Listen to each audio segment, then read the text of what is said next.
반갑습니다. 4월 25일 금요일 큐티 스케치 시간입니다. 오늘 본문은 민수기 15장 1절부터 21절까지의 말씀입니다. 오늘 본문은 이렇게 시작합니다. 여호와께서 모세에게 말씀하여 이르시되 이스라엘 자손에게 말하여 그들에게 이르라. 너희는 내가 주어 살게 할 땅에 들어가서 여호와께 번제나 화제나 번제나 서원을 갚는 제사나 낙헌제나 정한 절기제에 소나 양을 여호와께 향기롭게 드릴 때에 그러한 헌물을 드리는 자는 고운 가루 10분의 1에 기름 4분의 1 흰을 섞어 여호와께 소제로 드릴 것이며 번제나 다른 제사로 드리는 제물이 어린 양이면 전제로 포도주 4분의 1 흰을 준비할 것이요 순양이면 소제로 고운 가루 10분의 2에 기름 3분의 1 흰을 섞어 준비하고 전제로 포도주 3분의 1 흰을 드려 여호와 앞에 향기롭게 할 것이요. 오늘 본문은 너희들이 이렇게 제사를 지내라 이런 말을 하세요. 이제 제사에 대한 이야기를 하시는데요. 제사에 대한 이야기는 이미 어떻게 보면 좀 간략하게 성막 이야기를 할 때 나왔고 출애굽기나 레위기에 제사제 이야기가 나옵니다. 근데 오늘 본문은 출애굽기나 레위기에도 그런 내용은 나오는데요. 오늘 너무 갑자기 어제 본문은 이제 너희들이 전쟁하러 나가면 안 된다 모세가 이야기했는데도 불구하고 나갔죠. 그래서 패배했잖아요. 하나님께서 출애굽 1세대는 광야를 돌아야 돼. 아무도 못 들어가. 징계를 내리셨어요. 근데 그 징계를 내렸는데 거기에도 불순종 때문에 더 징계가 하나 더 생긴 거죠. 그런 상황입니다. 근데 15장을 보면 아무 일도 없었다는 듯이 여호와께서 모세에게 말씀하세요. 이스라엘 자손들에게 말하라.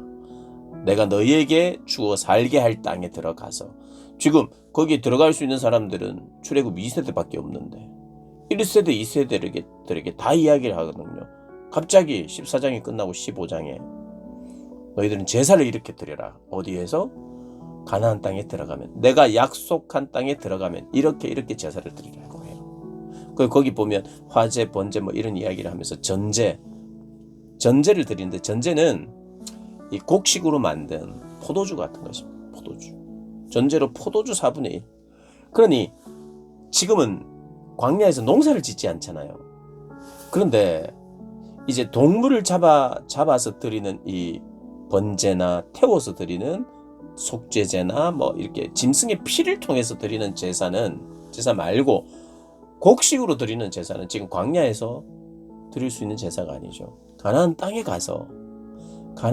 가서 그 곡식을 하나님께 같이 드리는 거예요. 번제도 드리지만 이 곡식으로 하나님 앞에 드리는. 어떻게 보면 15장은요. 출애굽 1세대를 징계한 후에 출애굽 2세대에게 약속의 땅에 너희는 들어갈 것이다. 그리고 들어가서 너희들이 뭘 해야 되느냐. 이렇게 제사를 거기에서 나는 곡식으로도 함께 제사를 드릴 것이다 라고 말해요. 참 이게 40년이나 뒤에 있는 일이죠. 40년 뒤에 있는 일을 지금 말하는 것 자체가 좀 이상해요. 이상한 건데 그걸 정확하게 왜 이게 이상하게 이래 썼다는 게 성경에 나와 있지 않으니 우리가 추측해 볼 수 있는 건데, 그래서 결국에 하나님께서 징계로 마무리하고 14장이 다음 세대에게 회복과 순종의 길을 여시면서 제사 규례를 이야기하시는 게, 제사가 뭡니까? 하나님과의 만남이잖아요. 그러니까 이런 메시지가 있는 거예요.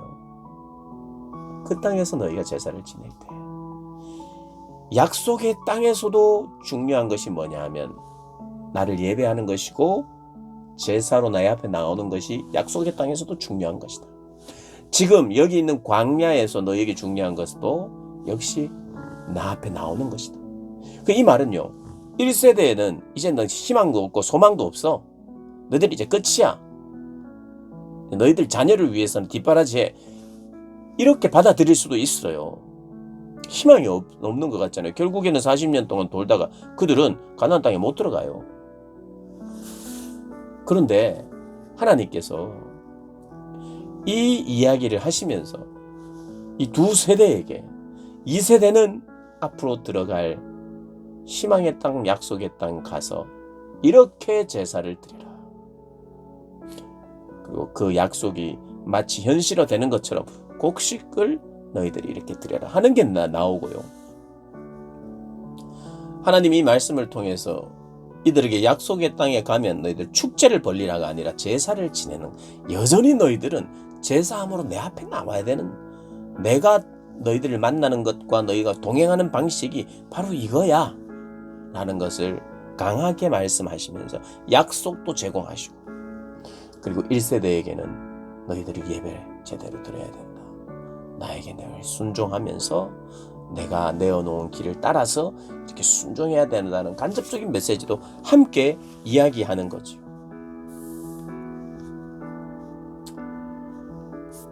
그래서 우리가 이제 말씀을 통해서 이렇게 추측을 하는 수밖에 없는데, 그 추측이 제일 좀 합당한 것 같아요. 제가 생각했을 때. 여기에는, 왜냐하면 어떻게 보면 출애굽 1세대와 2세대 사이에 갭이 생겨버리잖아요.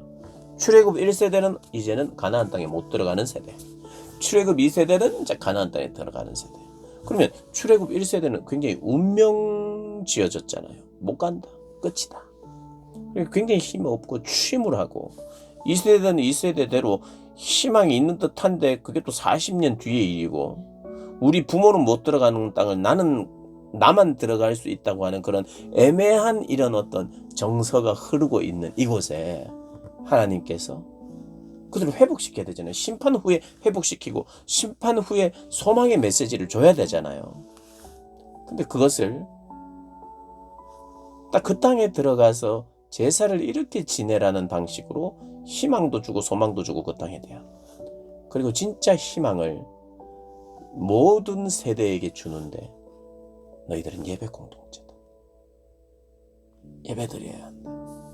이런 방식으로 너희가 내 앞에 나오라. 17절에 여호와께서 모세에게 말씀하여 이르시되 이스라엘 자손에게 말하여 이르라.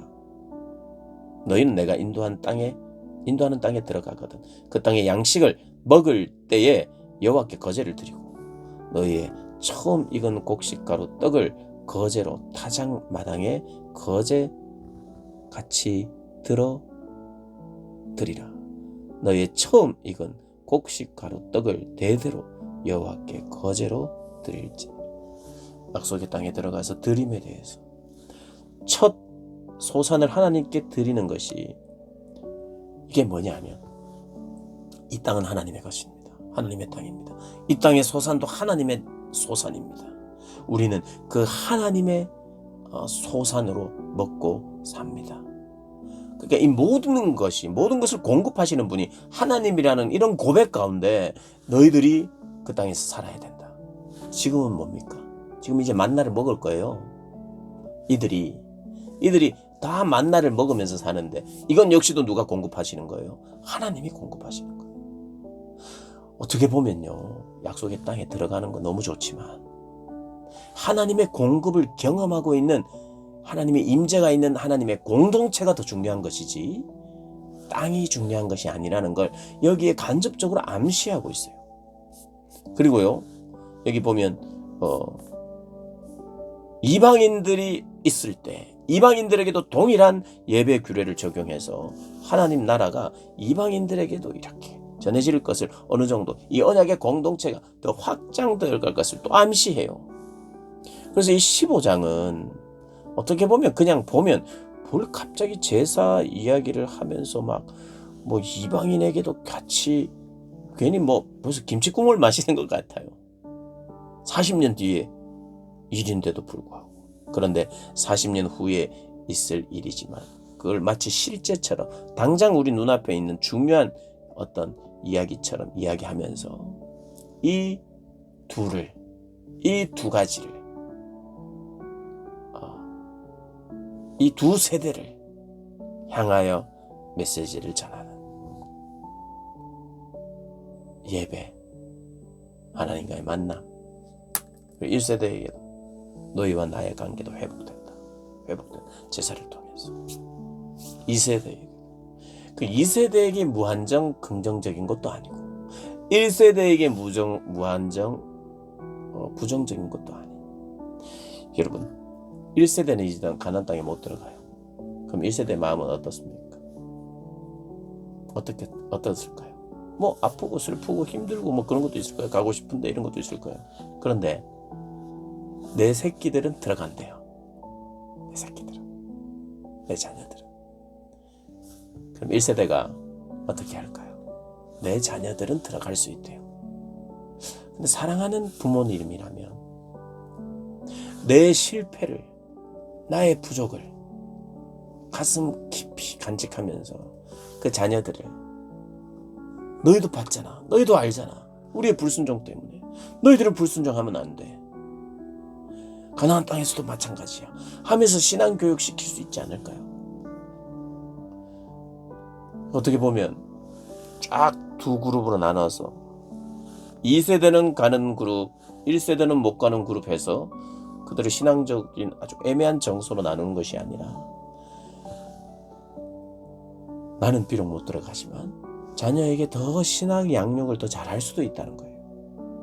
어차피 하나의 공동체고 하나님이 그곳에 임재하고 그걸 받아들이고, 그런데 여전히 공급하고 있고 하나님께 감사하고 하나님 앞에 헌신하는 것이 광야에서도 그리고 그 땅에서도 있다는 것을 함께 말하는 방식이 바로 15장이 아닌가, 그렇게 생각을 합니다. 그러지 않고서야 지금 갑자기 옛날 앞으로 있을 이야기를 막 하고 거기서는 제사를 이래 드리라 하고 하는 것이 의아한 거죠. 그런데 그렇게 우리가 이해할 때 이 15장은 참 의미가 있구나 우리가 생각하게 되죠. 의미 있게 받아들이고, 내가 어떻게 보면 출애굽 1세대일 수도 있고 2세대일 수도 있을 거예요. 그런데 거기에 하나님의 보호와 공급과 하나님의 임재가 있다면 1세대든 2세대든 뭐가 중요하겠어요? 1세대는 다음 세대를 위해서 헌신하고, 나는 가나안 땅에 못 들어가도 하나님의 임재를 경험하면서 하나님을 사랑하면서 또 자녀들은 갈 수 있도록 하는, 그것이 나의 사명인 줄 알고 그렇게 살아가는 삶.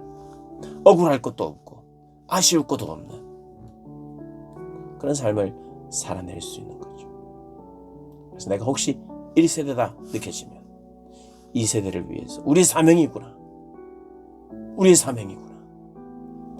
우리가 득을 보거나 우리에게 혜택이 없을 수는 있으나 다음 세대가 혜택을 받도록 내가 신앙 양육도 하고 마음과 정성과 물질을 그들을 위하여 쓰는 것이 나의 사명이구나, 그것이 나의 기쁨이구나, 그런데 이 모든 것이 하나님이 공급하신 거구나, 그렇게 하면서 하나님 앞에서 올바른 태도를 지녀가는 예배자, 그런 분들이 되시기를 주님의 이름으로 축복합니다.